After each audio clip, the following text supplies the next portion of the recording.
Thank you very much, Barry. You think about Frank McGuire's numbers, Bobby. 550 and 235. Pretty tough to do in any era. 22 postseasons.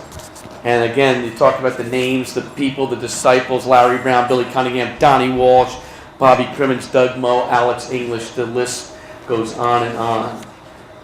When I talked to Jimmy Bender, one of the finest pros in the area and the entire East, and he had mentioned the Frank McGuire Foundation about 3-4 months ago to me, I said, well, who's going to be there?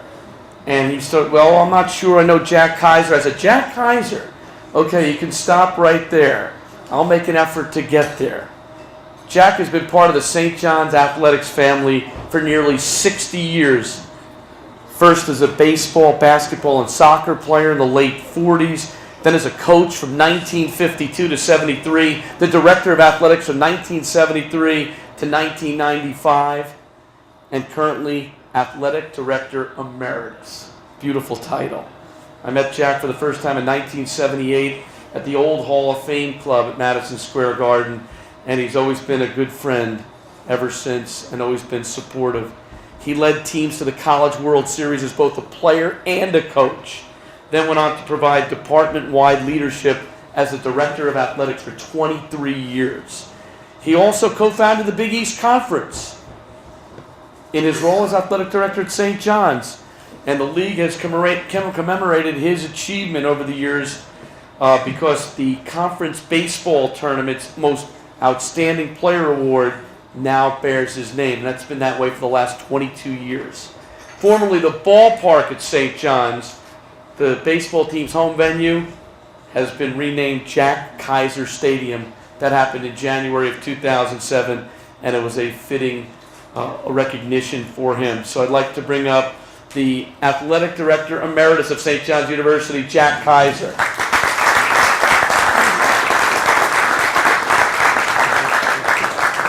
Thank you, Bruce. I have a very pleasant duty to perform this evening. And hello to all my good friends there in the audience.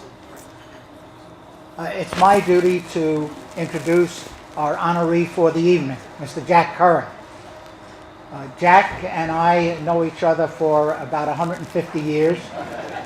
When I was a senior at St. John's and playing on the varsity baseball team, Jack had just come in from All Hallows High School, and he was on the freshman team.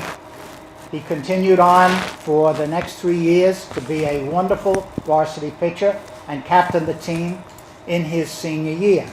And I might say, Bruce, that I'm talking baseball now, not basketball.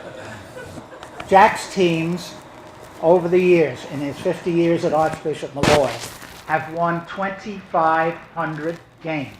That's basketball and baseball combined, for a 75% winning percentage. That's not done too often, gentlemen and ladies. There's a saying that imitation is very, very flattering. So if someone imitates you, it's a very, very flattering thing. I'd like to say that 40 of Jack's former players have gone into the coaching profession. And I think that says something about the mentor.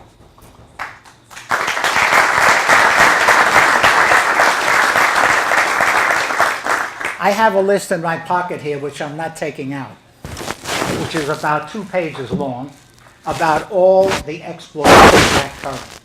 I'll just mention a couple, or else we'll be here till midnight. He has been inducted in 9 Hall of Fames. 9. The Basketball Hall of Fame in Springfield, Massachusetts, inaugurated several years ago a new award for high school coaches. Jack was the first recipient, of course. He has been named at various times National Coach of the Year in baseball, National Coach of the Year in basketball. It's just amazing the things that this man has done. And obviously, it's due to his leadership ability, his mentorship, the fact that he's an advocate, the fact that he's a caring, compassionate person. That's the most important part of Jack Curran. I just want to tell you one story. When I finally realized that he had some special qualities. And by the way, Frank McGuire was our coach too. In baseball, he was our baseball coach and took us to the World Series in '49. Jack and I had the good time to play in a college league in Nova Scotia in the summer of 1949. We played at Kentville Wildcats. It was a great league. There were college players from all over the country and some of the locals as well. And this one time we were on a road trip going to Amherst and playing an away game. We had 3 cars that went on the road trip. 2 of them got there. 1 never showed up. We found out later on that they broke down. Unfortunately, there were about 5 players in that car, including the only catcher on the team, Paul O'Neill, and all the catcher's gear and so on. And obviously we were short-handed. Now we had to play the game without them or else we would forfeit.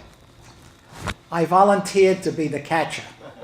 I can't tell you, I couldn't walk for a week after that one. Jack was going to be the starting pitcher, but we didn't have enough players. Hank Swayze, the coach from the University of New Hampshire at the time, age 58, was our manager. He played right field. We had a bat boy who was age 14. He played left field. And Jack was saddled with me as his catcher. Let me tell you, he pitched 9 innings and we won the game 4-1.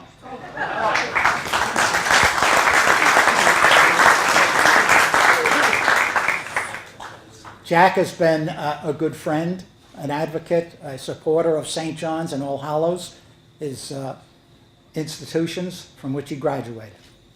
He is an outstanding person, and that is the major reason that he's so successful. He takes care of his young men that he coaches. He's a good colleague to other coaches and teachers at Malloy and other schools.